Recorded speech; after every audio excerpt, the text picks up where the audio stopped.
स्वागत है आपका फिर से। इस बार हम बात कर रहे हैं लॉ ऑफ मोशन की। तो लॉ ऑफ मोशन नया पार्ट स्टार्ट हम कर रहे हैं। काइनेमेटिक्स हम कर चुके हैं।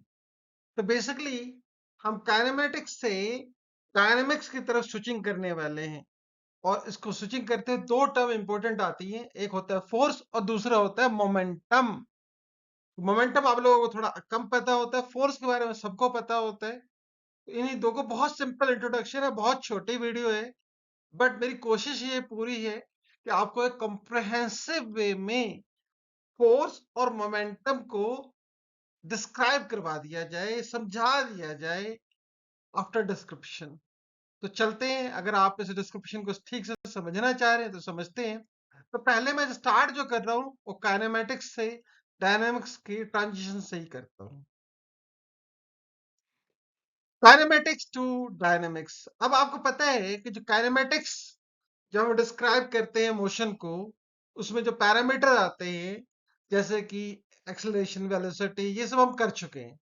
डायनामिक्स में उनके कोरस्पॉन्डिंग कुछ पैरामीटर्स होते हैं और उनके बीच में कपलिंग करी जा सकती है। तो पहले मैं बताता हूँ डायनामिक्स क्या है। काइनेमेटिक्स की तो पूरी हम कई सारे वीडियो देख चुके हैं, तो आपको समझ में आ ही गया होगा कि मोशन के डिस्क्रिप्शन के लिए, और उसमें हमें कॉज नहीं जानना होता, और जब हमें कॉज को जानना होता है तो हम काइनेटिक्स को ले जाते हैं। तो काइनेमेटिक्स और काइनेटिक्स मिलके बना देते हैं डायनामिक्स। और डायनामिक्स फिजिक्स का सबसे इंपॉर्टेंट पार्ट है। अगर आपको किसी चीज की डायनामिक्स नहीं आती, इसका मतलब आपको उसका फिजिक्स नहीं आता। तो ये आपको बात समझ में आ गई। तो दो पैरामीटर मैं ले लेता हूं एक बारी। एक है एक्सेलरेशन और एक है फोर्स। एक काइनेमेटिक्स का पैरामीटर है और उसका कोरस्पॉन्डिंग एनालॉजिकल पैरामीटर है डायनामिक्स। इसी तरीके से वेलोसिटी और मोमेंटम। अब अगर आप ध्यान से देखेंगे तो एक्सेलरेशन और फोर्स में एक कपलर है मास, और यही कपलर है वेलोसिटी और मोमेंटम में। मैं समझाऊंगा इसको इस वीडियो के पूरा थोड़ा सा पार्ट करने के लास्ट में। तो इसको अगर पूरा डिटेल में समझना चाह रहे हैं थोड़ी सी डेफिनेशन के साथ, फिर मैं इसको लास्ट पार्ट में फिर से बताऊंगा आपको। तो पहले हम जानते हैं थोड़ा सा कि फोर्स और मोमेंटम है क्या। तो एक एक करके लेते हैं दोनों को। तो व्हाट इज फोर्स? फोर्स यानी कि हिंदी में हम कहते हैं उसे बल। बल को समझने के लिए, फोर्स को समझने के लिए, लेट्स अंडरस्टैंड कि हमने एक फ्रिक्शनलेस सरफेस ले लिए, वैक्यूम में है। एयर का फ्रिक्शन भी नेग्लिजिबल मान के चल लेते हैं, वैक्यूम में तो होता ही नहीं एयर। अब 1 किलोग्राम का मास है। अब हमने इस पे ये लगा दिया, इसको हम क्या कहते हैं, पुल। फिर हमने क्या करा, पुश कर दिया, या फिर दोनों में से कोई एक काम करिएगा, ये तो पुल करेंगे या पुश करेंगे।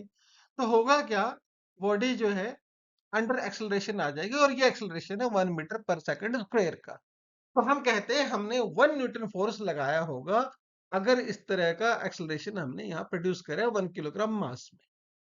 तो इस बॉडी पे जो लगा वो फोर्स था। तो यानी कि फोर्स की डेफिनेशन क्या बनी, आप बताइए। तो बना ए पुश और pull which alter the state of motion. पहले वो बैठा हुआ था आराम से, आपने उस पर पुश लगा दिया, पुल लगा दिया, तो रेस्ट के मोशन स्टेट से मोशन के स्टेट में आ गया। समझ में आ गई। तो जब स्टेट ऑफ मोशन की मैं बात करता हूं तो मैं रेस्ट की बात भी करता हूं। अगर यही बॉडी मोशन में है, अब उसको रेस्ट में लाना है, तो भी आपको फोर्स लगाना हो, राइट। तो जब हम स्टेट ऑफ मोशन कहते हैं तो आप इस बात को समझ लीजिए कि जब हम स्टेट ऑफ मोशन कह रहे हैं तो यहाँ पे आप स्टार लगा लीजिए, इसमें रेस्ट इंक्लूडेड है। ठीक है ना, रेस्ट भी है, रेस्ट को हम छोड़ के नहीं चल रहे हैं। इस बात का आप ध्यान रखेंगे। रेस्ट से मोशन हो या फिर मोशन से रेस्ट हो, हम दोनों ही बातें कर रहे हैं। यूनिट के बारे में जहां तक बात है फोर्स की, तो आपको पता लग ही गया है, क्योंकि मैंने 1 न्यूटन को ही डिफाइन करा था, आपने ध्यान से समझे हो। तो ऐसा यूनिट जो होती है फोर्स की, क्या है, 1 न्यूटन है। Remember one more thing, that force is a vector quantity. Force क्या है, एक वेक्टर क्वांटिटी है, पता ही है आपको। ठीक है, अब जो नहीं पता है वो कौन है, मोमेंटम। चलो उसके बारे में बात करते हैं। अब जो मोमेंटम है ना आपका, उसको समझने के लिए आपको ऐसा समझना होगा, ये वेलोसिटी, एक्सेलरेशन, फोर्स से थोड़ा सा डिफरेंट है। कि वेलोसिटी समझ में आती है, एक्सेलरेशन भी समझ में आता है जब आप स्कूटर पे या गाड़ी में बैठते हो, बाइक पे बैठते हो कम से कम, और हाथ से घुमाते हो, एक्सीलेटर, गाड़ी एक्सीलरेट कर जाती है ना। एक्सीलेटर का नाम सुना है ना गाड़ियों में? एक्सीलेटर भी आपको पता है। फोर्स पता ही है, फोर्स को बताने की जरूरत नहीं, बचपन से ही पता होता है। जो नहीं पता है वो क्या है? मोमेंटम। मोमेंटम तो उसको समझने के लिए ऐसे समझते हैं कि दो बॉडी है हमारे पास। पहले एक से समझाया मैंने आपको, दो से समझा रहा हूं। अब दोनों का मास है अलग अलग। अब वेलोसिटी हम कर लेते हैं 1 मीटर पर सेकंड का सैंपल एग्जांपल लेके चल रहा हूं। अब जब ये दोनों आपकी तरफ आएंगी और आपको निश्चित रूप से किसी एक से तो टकराना है। अब आप बताओ आप किसके सामने खड़े होगे? कोई भी, मैं ऑप्शन करवा लूं आपको, आप सारे के सारे 100 किलोग्राम के आगे खड़े होगे, 500 के आगे नहीं खड़े होगे। अगर मजबूरी ये दोनों के आगे खड़े होने की, में किसी एक के आगे खड़े होने हैं तो। क्यों? क्योंकि जो 500 किलोग्राम वाला है ना, वो बहुत तेज लगने वाला है आपको, उसका इम्पैक्ट बहुत ज्यादा, हालांकि वेलोसिटी सेम है, ठीक है ना। तो इसको क्या हुआ, ये क्वांटिटी का मोशन था, क्योंकि न्यूटन ने यही कहा था, ये क्वांटिटी का मोशन था। फिर उसने उसको टर्म दिया मोमेंटम का। तो ये जो मोमेंटम का टर्म है, ये क्वाइन हुआ है किसके थ्रू? न्यूटन के थ्रू। और उन्होंने क्या कहा कि जो mass upon mass into velocity जो टर्म है, इसको हम हिंदी में संवेग कहते हैं, उसको मोमेंटम कहते हैं। और P इक्वल टू mv से हम बताते हैं। और ये कैसे क्वांटिटी है? Vector quantity. तो ये न्यूटन ने इस टर्म को यहाँ क्वाइन करा। अब ये टर्म आपको छोटा लग रहा हो, पर मैं आपको बता दूं, फिजिक्स के लिए मोमेंटम बहुत बड़ा टर्म है। क्योंकि अगर सिस्टम आइसोलेटेड है तो मोमेंटम हमेशा कंजर्व रहता है। मैं इसकी बात करूंगा, मोमेंटम की जो अलग से बात करेंगे तो पूरी बात करूंगा इसकी। आपको सिर्फ ये बता रहा हूं कि मोमेंटम फोर्स से ज्यादा इंपॉर्टेंट पैरामीटर बन जाता है, ठीक है। फिजिक्स को डील करने में बहुत हेल्प मिलती है इससे। तो चलिए अब आपको समझाते हैं इसकी यूनिट के बारे में। मोमेंटम तो समझ में आ गया, क्या है मोमेंटम? Mass into velocity. और ये समझ में आ गया, जिसका ज्यादा मास होगा सेम वेलोसिटी होते हुए भी उसका मोमेंटम ज्यादा होगा, यानी कि उसका इम्पैक्ट ज्यादा पड़ेगा। अगर मुक्का खाना हो तो किसी के हल्के बंदे के खा लेना, भारी बंदे का ना खाना। ताकत भले ही एक जैसे लगाए, और भारी वाला आपको तोड़ देगा। तो वही मोमेंटम का फीलिंग है, ठीक है। इसी से आप समझ सकते हैं। तो यूनिट क्या है मोमेंटम की, मैंने पहले डिस्क्राइब कर दिया है। आपको न्यूमेरिकल वे में समझना है तो आप उसे न्यूमेरिकल के वे में समझ लीजिए। तो ये बन गया, यूनिट क्या बनी? ऐसा यूनिट क्या है मोमेंटम की? किलोग्राम मीटर पर सेकंड, राइट। तो जब फोर्स की बात करते हैं ना, तो न्यूटन्स लॉ के बिना रहा नहीं जाता। और न्यूटन्स के कितने लॉ हैं? 3। न्यूटन से पहले सिर्फ इनर्शिया को डिफाइन करा था गैलीलियो ने। तो पहला जो लॉ है न्यूटन्स का, वो उसी गैलीलियो के लॉ की एक्सटेंशन थी। जहां पे उससे पहले क्या माना जाता था न्यूटन से पहले, कि कोई बॉडी रेस्ट में है, उसको मोशन में लाना है तो उसको उठाना पड़ेगा। पर न्यूटन ने एक्सपेरिमेंट करा और उसने ये पाया कि ऐसा नहीं है भाई। अगर कोई बॉडी मोशन में है तो वो मोशन में ही रहना चाहती है, जो रेस्ट में है वो रेस्ट में ही रहना चाहती है, जब तक कि आप बाहर से फोर्स नहीं लगाते। तो क्या कह रहे हैं हम कह रहे हैं, in absence of external force, जब तक बाहर से कोई फोर्स नहीं आएगा, तो जो आलसी है कुएं में ही पड़ा रहना चाहता है। जो चल रहा है वो चलता ही रहना चाहता है। That means in absence of external force, body remain in its state of motion और रेस्ट, राइट। अब ये बात किसकी हुई? ये लॉ ऑफ इनर्शिया की बात हुई। अब जो ये लॉ ऑफ इनर्शिया है ना, गैलीलियो का था, न्यूटन ने थोड़ा एड ऑन कर दिया। पर यहाँ पे ना एक चीज बड़ी खास है, इनर्शिया से एक टर्म बड़ा जुड़ रहा है यहाँ पे, वो है इनर्शियल फ्रेम ऑफ रेफरेंस। क्योंकि न्यूटन लॉ को डिफाइन करने में इनर्शियल फ्रेम ऑफ रेफरेंस का बहुत बड़ा रोल है। तो मैं फिलहाल यहाँ पे इनर्शियल फ्रेम ऑफ रेफरेंस की बात नहीं कर रहा, non inertial frame of reference की बात नहीं कर रहा, राइट। बस एक सवाल पूछ रहा हूं आपसे, ये बताइए, अर्थ जो है इनर्शियल फ्रेम ऑफ रेफरेंस है या फिर non inertial frame of reference है? What is earth? अर्थ के बारे में बताइए क्या है। अब फ्रेम ऑफ रेफरेंस का कहने का मतलब ये होता है हमारा, जहां से हम देख रहे हो, जिस रेफरेंस से हम देख रहे हो, वो रेफरेंस क्या एक्सेलरेट हो रहा है? अगर वो एक्सेलरेट हो रहा है तो न्यूटन्स लॉ वहां वैलिड नहीं है। तो earth actually non inertial frame of reference.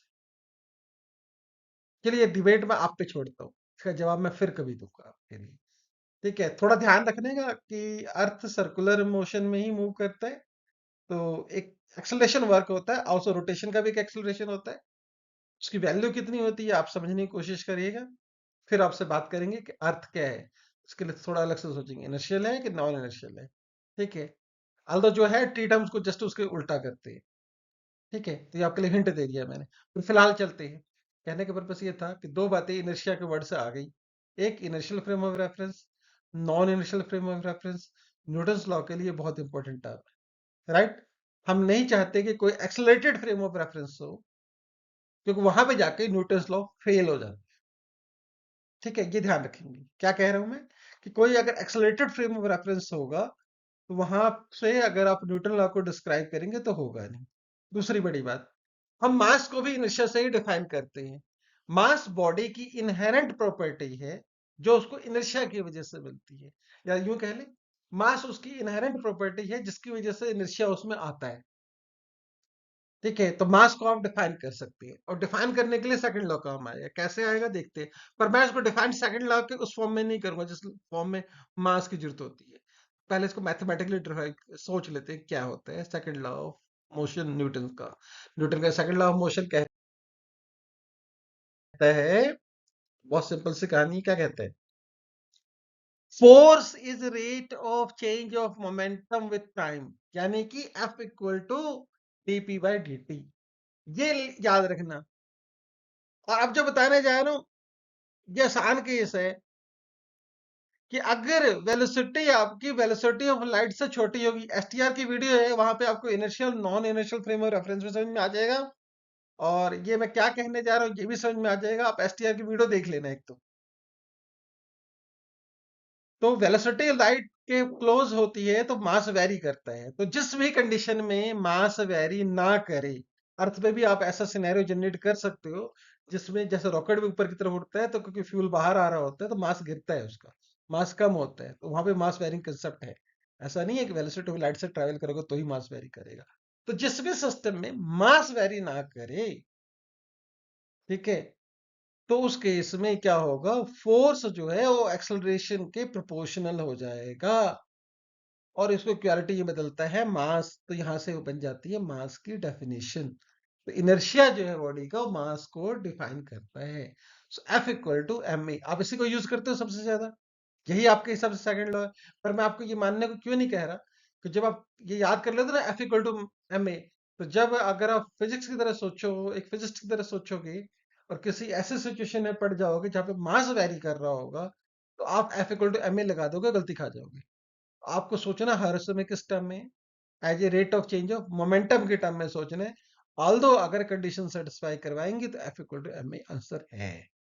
ठीक है, तो आपको दोनों रिजल्ट याद रहने चाहिए, कब कौन सा अप्लाई करना है ये भी पता होना चाहिए। एंड मेरे हिसाब से न्यूटन्स लॉ ऑफ मोशन यही है, सेकंड लॉ ही है। फर्स्ट गैलीलियो की एक्सटेंशन थी, और जो थर्ड लॉ है वो बेसिकली इसकी एप्लीकेशन है, कि सारा काम उसके एप्लीकेशन के बेसिस पे हम करने वाले हैं। और लॉ क्या कहता है, लॉ ये कहता है कि अगर दो बॉडी है, एक छोटी है एक बड़ी है, दोनों पे फोर्स बराबर लगेगा, और इसी वजह से छोटी बॉडी को ज्यादा पास आना पड़ेगा और बड़ी बॉडी को कम पास आएगी, क्योंकि फोर्स जो होता है उस पर जो लग रहा है बराबर है। तो स्टेटमेंट कैसे देते हैं, तो every action there is an equal and opposite reaction. कोई भी बॉडी अगर दूसरी बॉडी पे फोर्स लगा रहा है तो पहली बॉडी भी दूसरी बॉडी पे फोर्स लगाएगी, तो चाहे छोटी हो चाहे बड़ी हो। ऐसा नहीं है कि जब हम अर्थ की तरफ कूदते हैं तो हम अर्थ पे फोर्स लगाते ही हैं, अर्थ भी हम पे फोर्स लगाता है, दिखता नहीं है। क्यों, अर्थ बहुत बड़ा है, उसका डिस्प्लेसमेंट थोड़ा सा होता है, हमारा बहुत ज्यादा हो जाता है। ठीक है ना, दिखता है कि हम कूद रहे हैं। आप ऐसे भी कह सकते हो अर्थ भी कूदता है, पर मैग्नीट्यूड बड़ा कम है। और अगर जनरल लेमैन की भाषा में कहें तो जो नॉन फिजिक्स वाले हैं ना, तो न्यूटन्स के थर्ड लॉ को सबसे ज्यादा यूज करते हैं। To every action there is opposite and equal reaction.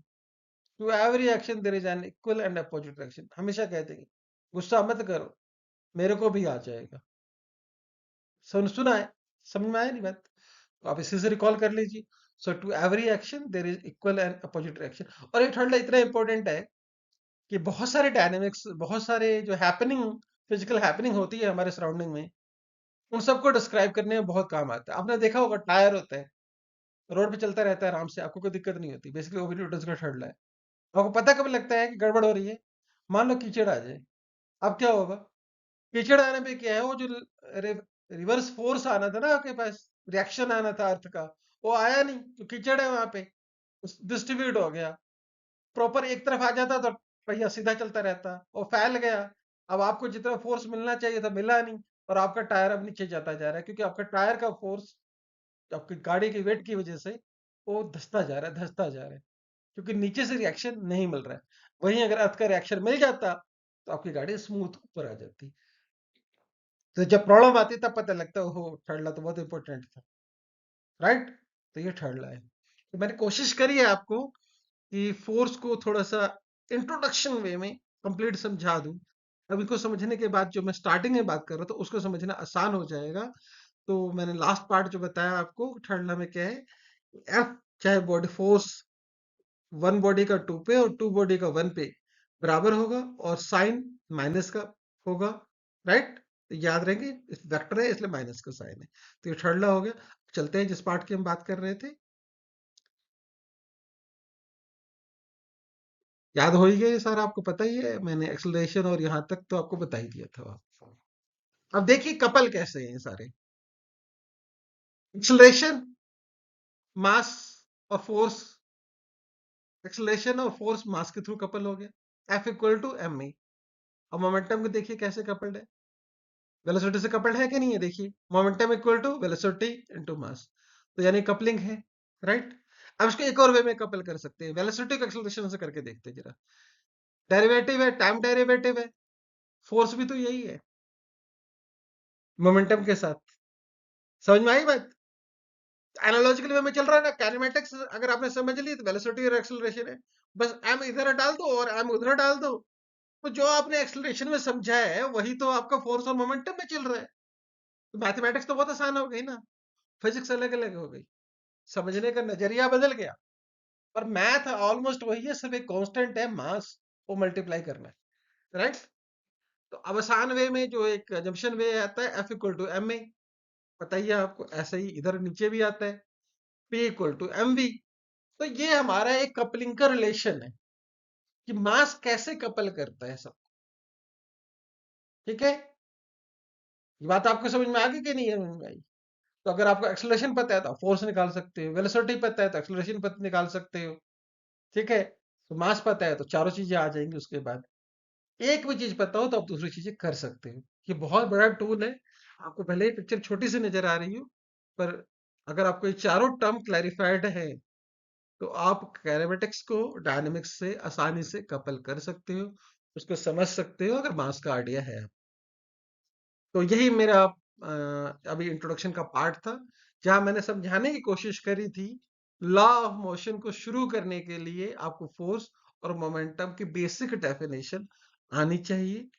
Basic definition जब मैं कह रहा हूं तो सिर्फ लाइन वे में नहीं, पुश और पुल और मोमेंटम के वे में नहीं, मास इनटू वेलोसिटी, इस वे में भी पता होना चाहिए किस तरीके से वेलोसिटी से कपल्ड है, किस तरीके से एक्सेलरेशन से रिश्ता है, और किस तरीके से वेलोसिटी आती है तो आप बाकी चीजें निकाल सकते हैं।